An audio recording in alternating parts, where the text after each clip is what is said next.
Hello friends, स्वागत है आप सभी लोगों का हमारे चैनल कुक स्टडी में। मैं कमल बिष्ट।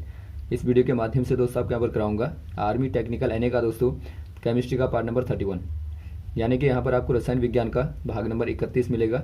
इससे पहले दोस्तों आपको 30 भाग कराए जा चुके हैं। यदि आपने पिछले वाले भागों को ना देखा हो तो आप ज़रूर देख लें, ताकि यहाँ तक के क्वेश्चन आपके तैयार हो जाएँ, क्योंकि दोस्तों आपको प्रत्येक पार्ट में बहुत ही महत्वपूर्ण क्वेश्चन मिलेंगे जो बार बार पूछे जाते हैं। तो इसीलिए आप सारे पार्टों को लगातार तैयार करते रहेंगे।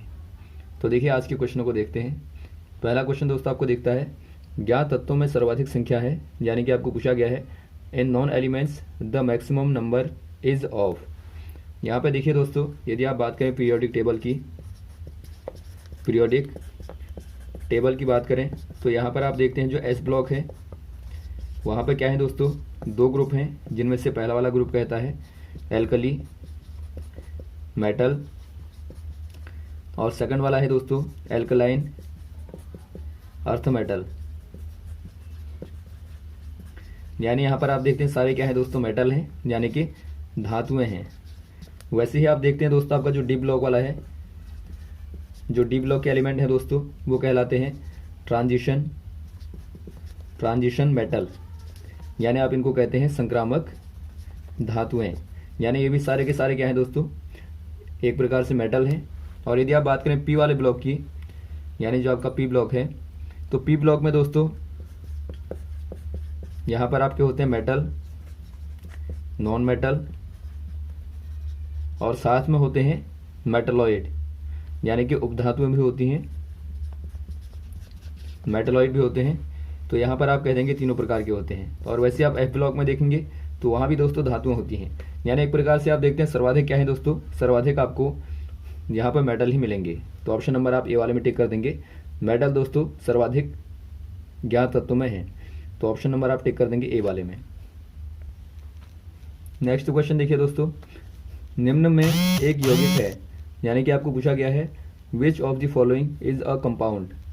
यदि आप बात करें दोस्तों कंपाउंड की, कंपाउंड क्या होता है दोस्तों, यानी जो यौगिक होता है, यौगिक की प्रॉपर्टी होती है टू और more elements combine together with a certain ratio. यानी कि दोस्तों यहाँ पे दो या दो से अधिक एलिमेंट आपस में क्या होते हैं दोस्तों, ये आपके एलिमेंट होंगे डिफरेंट वाले। यहाँ पर आप टू और more than two different elements कर देंगे यहाँ पे, यानी कि भिन्न भिन्न यहाँ पर एलिमेंट होने चाहिए दोस्तों। वो कंबाइन होंगे एक सर्टेन रेशियो, यानी कि निश्चित अनुपात के साथ में, दोनों एक दूसरे के साथ में संयोजित होंगे। तो वहाँ पे दोस्तों क्या बनता है, एक कंपाउंड बनता है। तो यहाँ पर आप देखते हैं, यदि आप पहले वाले को देखें दोस्तों, आपको दिया है मरकरी। तो आप देखते हैं मरकरी क्या है दोस्तों, एक प्रकार से एलिमेंट होता है, यानी तत्व होता है। वैसे ही आप नेक्स्ट वाला देखते हैं ओजोन। ओजोन में देखिए दोस्तों आपका ओ तीन ओ यहाँ पे जुड़े हैं, यानी कि यहाँ पर कोई आपको डिफरेंट एलिमेंट नहीं दिखता है। तो आप कह देंगे O3 भी क्या है दोस्तों, एक प्रकार से एलिमेंट होता है, यानी एक प्रकार से तत्व होता है।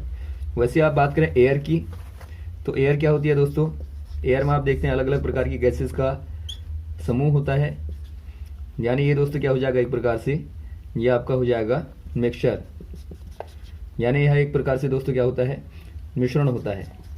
क्योंकि यहाँ पर कोई सर्टेन रेशियो नहीं है, यानी कि आपका निश्चित अनुपात में दोस्तों ये गैसें नहीं मिली हैं, बल्कि अलग अलग अनुपातों में मिली हैं। यदि आपकी निश्चित अनुपात में मिलेंगी दोस्तों तो यही आपका क्या हो जाता, कंपाउंड हो जाता। अब आप देखते हैं अमोनिया। अमोनिया में आप देखते हैं दोस्तों NH4 होता है। यहाँ पर आप देखते हैं नाइट्रोजन और हाइड्रोजन एक प्रकार से 1:4 के रेशियो में दोस्तों जुड़े हैं, यानी आप कह देंगे दोस्तों यह एक प्रकार से कंपाउंड हो जाएगा, यानी कि यह एक प्रकार से क्या है, यौगिक हो जाएगा दोस्तों। तो ऑप्शन नंबर आप टिक कर देंगे डी वाले में। नेक्स्ट क्वेश्चन देखिए दोस्तों, कौन सी क्षारीय धातु सर्वाधिक क्रियाशील है, यानी कि आपको पूछा गया है which alkali metal is most reactive. यहाँ पे देखिए दोस्तों बात करें यदि आप एल्कली मेटल की, यानी कि जो एस ब्लॉक के एलिमेंट होते हैं दोस्तों, एस ब्लॉक में भी आपका जो ए वाला होता है, यानी फर्स्ट ए आप कहते हैं। तो यहाँ पर आप एलिमेंट्स को देखते हैं, आपको दिखता है दोस्तों सोडियम, यहाँ पर आपको दिखता है पोटेशियम, आपको दिखता है रुबिडियम, सीजियम और फ्रांसियम। तो यहाँ पर देखिए दोस्तों, यदि आप इनकी रिएक्टिविटी की बात करें तो नीचे को जाने में, तो अप टू डाउन जाने में दोस्तों, यानी कि नीचे को जाने में, या फिर आप कहें इंक्रीजिंग एटॉमिक नंबर, इनकी जो रिएक्टिविटी है दोस्तों, रिएक्टिविटी यानी क्रियाशीलता जो होती है ये आपकी इंक्रीज होती है यानी बढ़ती है। तो आप यहाँ पे ध्यान देंगे, केवल यदि आपको मेटल पूछा गया होगा दोस्तों तो वहाँ पर आपको ऑप्शन में पोटेशियम दिया होगा तो वहाँ पर आप टिक करेंगे। लेकिन यदि आपको एल्कली मेटल में पूछा गया होगा, यानी कि इन्हीं के ग्रुप में पूछा गया होगा, तो इनके ग्रुप में दोस्तों जो सर्वाधिक रिएक्टिव होगा वो आपका फ्रांसियम होता है दोस्तों, क्योंकि इनके पास में क्या होता है +1 दोस्तों यहाँ पर इलेक्ट्रॉन होता है जो कि आराम से डोनेट कर सकते हैं। यानी कि इनके आउटर शेल में क्या होता है, एक इलेक्ट्रॉन दोस्तों हमेशा अनपेयर्ड रहता है और इसको ये इजीली डिलीवर कर सकते हैं। तो यहाँ पर देखिए आप जितना बड़ा नाभिक होगा दोस्तों उतना ही ज़्यादा डिलीवर करने की उसकी प्रॉपर्टी होगी। तो आप नीचे फ्रेन में आएंगे तो ये सर्वाधिक दोस्तों डिलीवर करने की प्रॉपर्टी रखता है, तो इसलिए सर्वाधिक रिएक्टिव कहलाता है। और वैसे आप ऊपर को आएंगे तो आपका सीजियम, रुबिडियम, पोटेशियम और सोडियम। यदि आपका केवल मेटल सीरीज में पूछा गया होगा तो वहाँ पर आप देखेंगे पोटेशियम को। तो यहाँ पर आपको दिखता है दोस्तों, आपको फ्रांसियम तो दिया नहीं है, आपको सीजियम दिया है, तो आप सीजियम में टिक कर देंगे। अगला क्वेश्चन देखिए दोस्तों, एक तत्व X एक ऑक्साइड XO3 बनाता है तो X की संयोजकता क्या होगी। यानी कि आपको पूछा गया है an element X form an oxide XO3, what is the valency of X। यदि आप बात करें दोस्तों वैलेंसी की यानी संयोजकता की, ये संयोजकता क्या होती है दोस्तों, आप इसको समझेंगे। यहाँ पे देखिए, ये यहाँ पे होती है maximum number of electrons of an atom can deliver, या फिर आप कहें दोस्तों लूज या शेयर और गेन।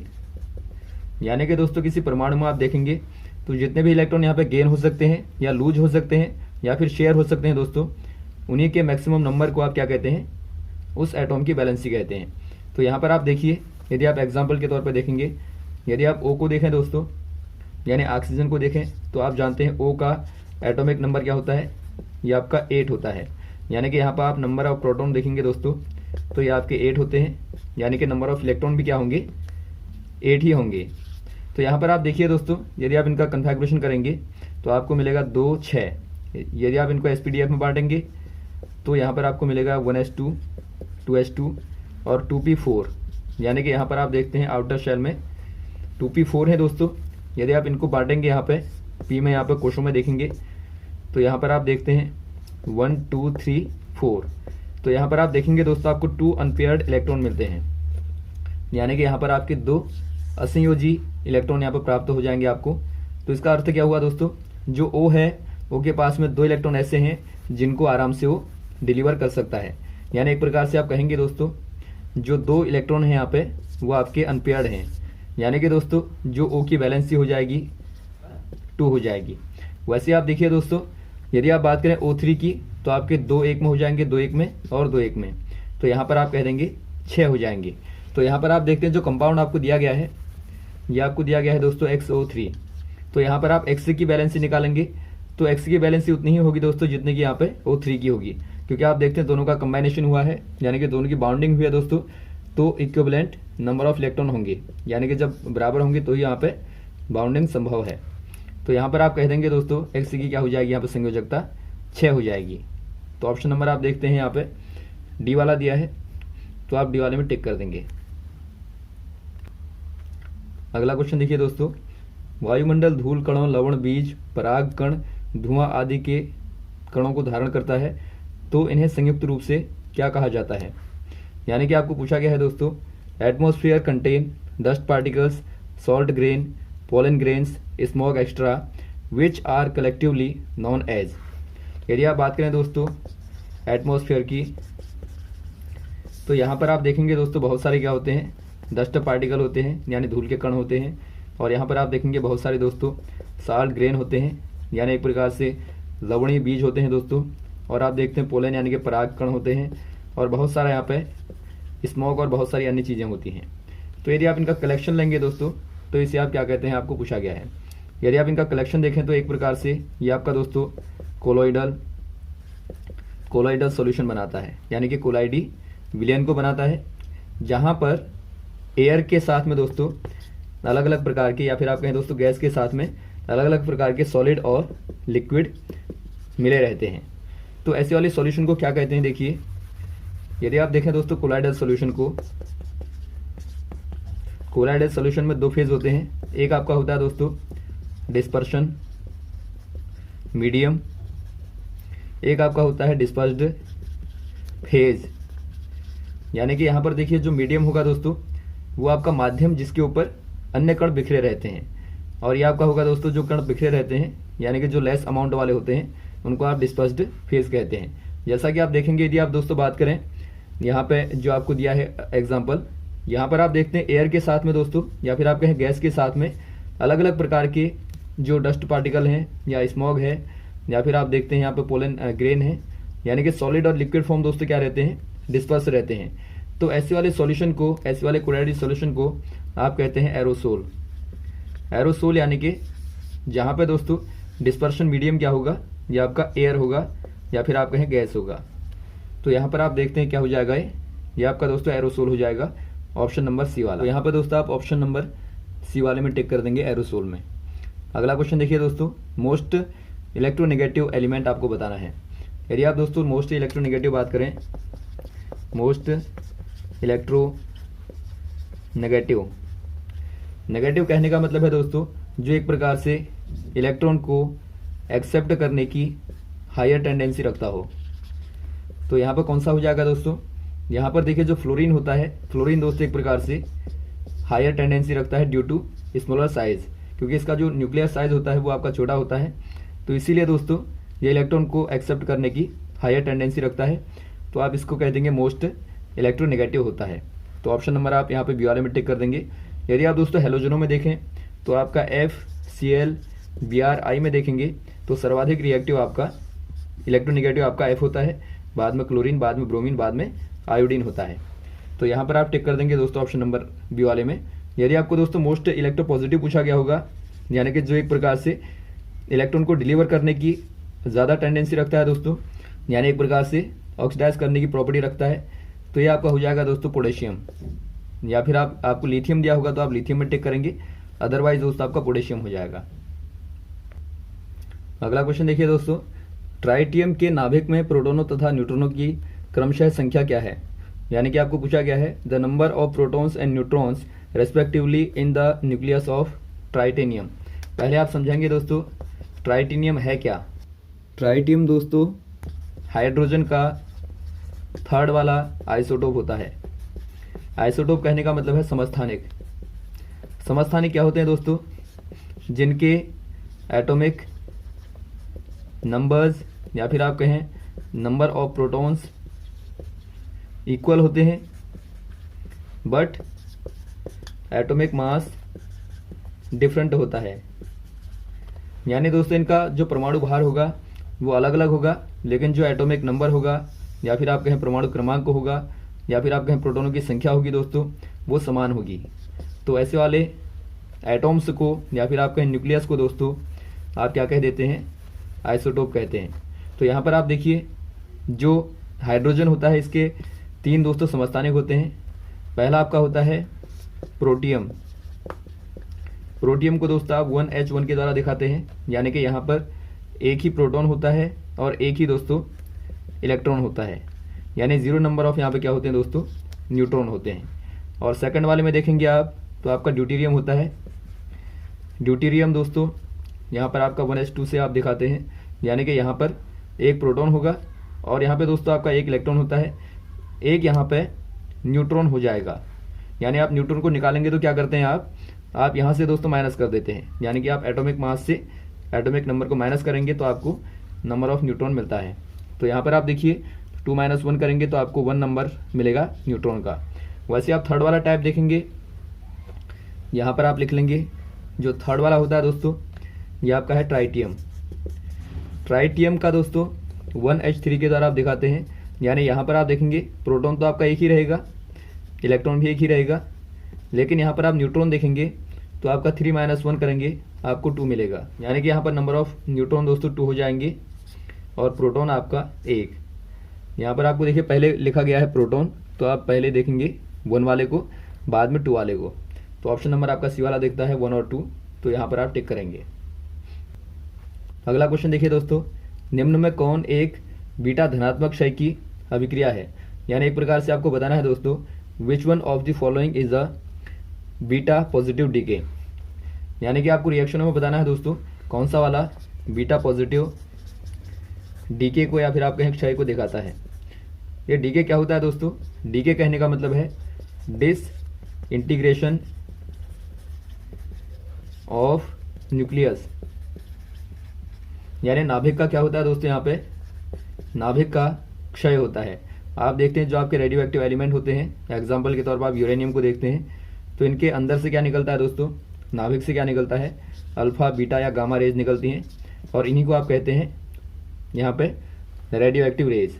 यानी इनके निकलने से क्या होता है, ये लगातार डिक्रीज होता रहता है। तो यहाँ पे देखिए, यदि आपका बीटा डीके होगा, यानी कि दोस्तों यदि आपकी बीटा पॉजिटिव रे निकलती है, तो ऐसे वाले केस में कौन सी वाली रिएक्शन यहाँ पे सुटेबल है आपको बताना है। यदि आप बात करें दोस्तों बीटा डीके की, तो ये 2 प्रकार के होते हैं। जो बीटा डीके होगा ये आपके 2 प्रकार के होते हैं। एक आपका दोस्तों बीटा नेगेटिव होता है, एक होता है बीटा पॉजिटिव। अब देखिए पहले नेगेटिव वाले को देख लेते हैं। माना दोस्तों यहाँ पर आपके पास में 2 न्यूट्रॉन है और यहाँ पे 1 प्रोटॉन है। तो यहाँ पे क्या होता है दोस्तों, एक जो न्यूट्रॉन होगा प्रोटॉन में कन्वर्ट हो जाता है। यानी कि यहाँ पर आपके 2 प्रोटॉन हो जाएंगे, 1 न्यूट्रॉन रह जाएगा। और यहाँ पर दोस्तों चूंकि आपका चार्ज बढ़ा है, यानी पॉजिटिव चार्ज यहाँ पर बढ़ा है दोस्तों, आपको रिएक्शन को बैलेंस करना है, तो आपको यहाँ पर माइनस का चार्ज निकालना पड़ेगा। और एक दोस्तों यहाँ पे न्यूट्रिनो निकलता है, तो ये आपकी नेगेटिव वाली है। यहाँ पर आप क्लियर देखते हैं दोस्तों, यदि आपका एटॉमिक नंबर यहाँ पर Z था, तो यहाँ पे क्या हो गया, 1 p के बढ़ने से यहाँ पर Z+1 हो गया। अब यदि आप बात करें यहाँ पे बीटा पॉजिटिव में, तो यहाँ पर दोस्तों माना आपके पास में यहाँ पर न्यूट्रॉन है 2 और 2 प्रोटॉन है, तो यहाँ पर आपका 1 प्रोटॉन जो है दोस्तों न्यूट्रॉन में कन्वर्ट हो जाता है। यानी यहाँ पे 3 न्यूट्रॉन हो जाएंगे और 1 प्रोटॉन रह जाएगा। आप जानते हैं दोस्तों जो प्रोटॉन होता है उसके पास में चार्ज प्लस होता है, लेकिन न्यूट्रॉन के पास में कोई चार्ज नहीं होता। तो इसका मतलब यहाँ पर क्या होगा, यदि आपको बैलेंस करना है तो यहाँ पर दोस्तों आपको यहाँ पर आपका पॉजिटिव का चार्ज निकला होगा। यानी कि यहाँ पर आप एक पॉजिटिव चार्ज निकाल देंगे, यानी बीटा पॉजिटिव को दोस्तों आप निकाल देंगे, और यहाँ पे 1 न्यूट्रॉन निकलेगा और साथ में कुछ दोस्तों यहाँ पे काइनेटिक एनर्जी होती है। तो यहाँ पर आप क्लियर देखते हैं दोस्तों, जो नंबर ऑफ प्रोटॉन यहाँ पे था, यहाँ पे डिक्रीज होने के बाद में -1 हो जाएगा यहाँ पे। यानी कि जो एटॉमिक नंबर यहाँ पे Z था दोस्तों, यहाँ पर जाने के बाद में Z-1 हो जाएगा। यानी कि यहाँ पर दोस्तों जो एटॉमिक नंबर है 1 कम हो जाता है, जबकि यहाँ पर 1 बढ़ जाता है। तो यहाँ पर आप सही वाली रिएक्शन को देखेंगे तो आपको देखिए डी वाले में दिखता है, आपको डी वाले में रिएक्शन दी गई है। यह आपका दोस्तों पेरेंट न्यूक्लियाई है। पेरेंट कहने का मतलब है जो आपका शुरू में था, A atomic mass, Z number, Y number of neutron. तो यहाँ पे चेंज होने के बाद में A तो आपका A ही रहेगा दोस्तों, क्योंकि आप जानते हैं न्यूट्रॉन और प्रोटॉन का जो मास होता है अप्रोक्सीमेटली इक्वल होता है। थोड़ा सा यहाँ पर न्यूट्रॉन का ज़्यादा होता है, लेकिन आप इसको इक्वली मानते हैं। और यहाँ पर आप जानते हैं Z दोस्तों एटॉमिक नंबर है या फिर आपका नंबर ऑफ प्रोटॉन है। और यहाँ पर आपने देखा दोस्तों 1 डिक्रीज हो गया तो -1 कर देंगे, और प्रोटॉन दोस्तों आपका न्यूट्रॉन में कन्वर्ट हुआ तो यहाँ पर न्यूट्रॉन 1 बढ़ जाएगा, और यहाँ पे आप दोस्तों इसको Y कर देंगे जो कि आपका बदल चुका है, और यहाँ पर प्लस पॉजिटिव चार्ज और प्लस न्यूट्रिनो। तो यहाँ पर ऑप्शन नंबर आपको डी वाले में दिखता है, तो ये राइट हो जाएगा। तो यहाँ तक दोस्तों आप क्वेश्चन को तैयार करें। उम्मीद है आपको क्वेश्चन अच्छे लगे होंगे, और भी इस प्रकार के क्वेश्चन आपको लगातार बताते रहेंगे दोस्तों। यदि आपका कोई कन्फ्यूजन हो तो कमेंट बॉक्स में कमेंट कर सकते हैं, और यदि आपको वीडियो पसंद आया हो तो आप जरूर लाइक करें, शेयर करें, ताकि अधिक से अधिक लोगों तक पहुँचे। Okay, thanks. जय हिंद, जय भारत।